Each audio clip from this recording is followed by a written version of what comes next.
Hola, en esta ocasión vamos a empezar con un tema completamente nuevo y por lo mismo muy interesante. El tema de esta sesión tratará acerca de la comunicación no verbal o bien el lenguaje corporal.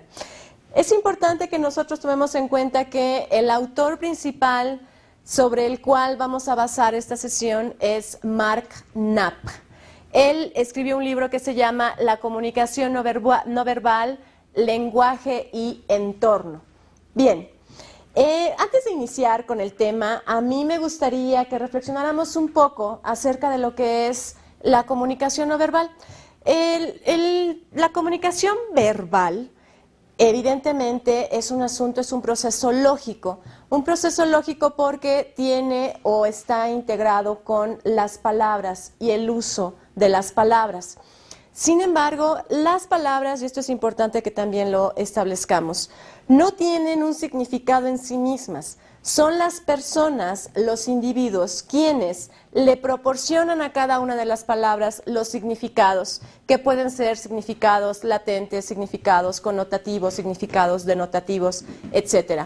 Ciertos tipos de significados dependiendo de qué, del contexto en el que se están utilizando las palabras, de nuestra propia formación, de ciertas características como la cultura, la tradición, el nivel de escolaridad, los intereses, el lugar y las personas con quienes las estamos utilizando. Bien, eso es el lenguaje verbal. Ahora bien, el lenguaje no verbal es un asunto analógico. ¿Por qué? Porque está conformado, se constituye de una serie de signos, signos visuales, signos auditivos, signos gestuales, movimientos del cuerpo, etcétera, etcétera. El lenguaje no verbal es un asunto que ha buscado o ha tomado la atención de grandes investigadores de la comunicación desde principios del siglo pasado. En 1900, el alemán Olsen empieza a hacer investigaciones y estudios serios sobre lo que es, lo que significa y la utilidad que podría llegar a tener la comunicación no verbal. Sin embargo, ¿por qué es importante? Bueno, desde que se empezó a estudiar. Porque la comunicación no verbal necesariamente es un complemento de la comunicación verbal. Si nosotros quisiéramos separar estas dos, sería realmente arriesgado y poco probable. Normalmente una palabra, un mensaje hablado, está complementado con una serie de gestos y con una serie de movimientos corporales que muchas veces nos dicen más que el mismo mensaje a través de las palabras.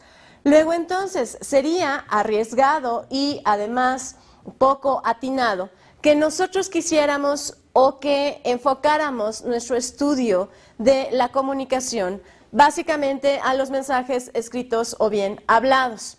La comunicación no verbal va a requerir de una mayor percepción. ¿Por qué? A ver, si bien es cierto que el lenguaje verbal, las palabras, de lo que tratan es de expresar ideas o bien pensamientos, en el lenguaje no verbal, lo que nosotros vamos a estudiar básicamente es en cómo expresamos las emociones.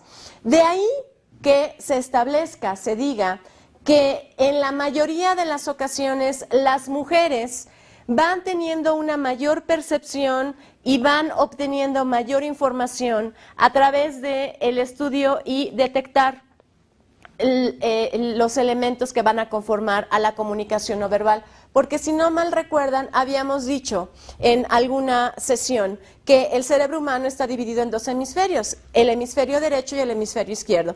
El hemisferio derecho es el encargado de los sentimientos y el izquierdo es el encargado de las palabras.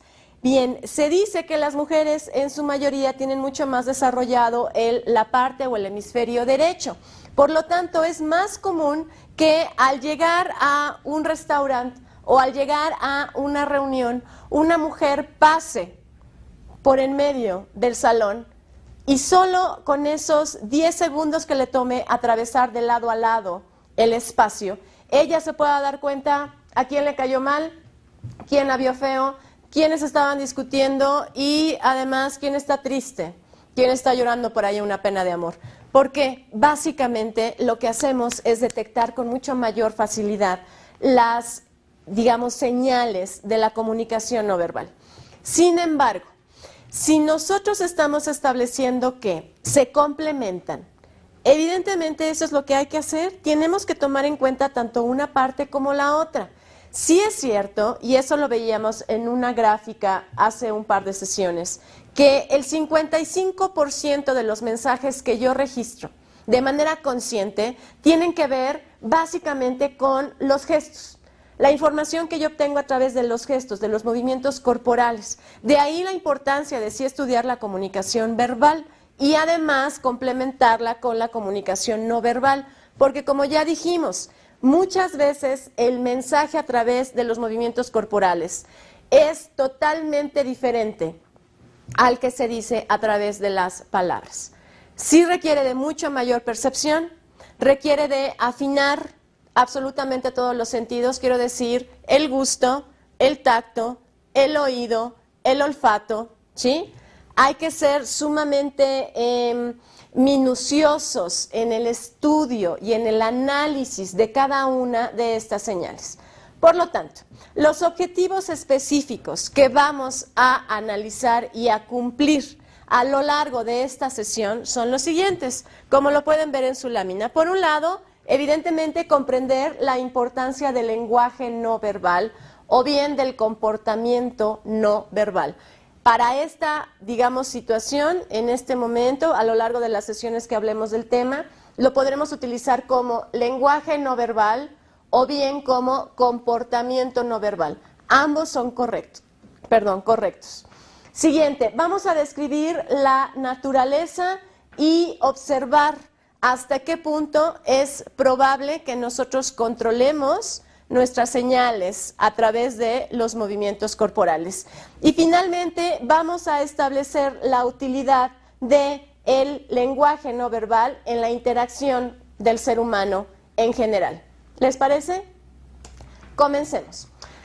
Hay que empezar por definir qué es la comunicación no verbal. Nosotros vamos a tomar como definición principal aquella que establece Knapp en el libro que les comentaba yo hace un momento. Esta definición la estableció él aproximadamente en 1990 y dice que la comunicación no verbal equivale o se establece a aquellos mensajes que yo envío, que yo emito a través de maneras o formas diferentes de las palabras, manifestadas básicamente por los movimientos corporales y por una serie de elementos más que vamos a ver en un momento. Cualquier mensaje que yo envío y que es captado por un emisor a través de una manera diferente, quiero decir distinta a las palabras, eso automáticamente se convierte en un elemento del lenguaje no verbal.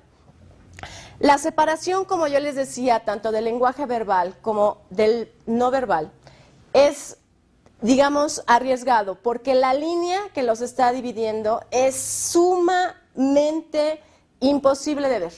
Se complementan tanto que difícilmente podríamos estudiarlos de manera separada, categorizarlos, ¿sí? Ahora bien, como dice en su lámina, la línea divisoria es tan rígida porque en la mayoría de los casos se complementan y se relacionan. ¿Qué quiero decir? Imaginen ustedes, sobre todo, por favor, en expresiones onomatopéyicas. Cuando yo quiero expresar que no estoy muy segura de algo, que no he entendido, que no me ha quedado claro, puedo hacer algo así como, ¿sí?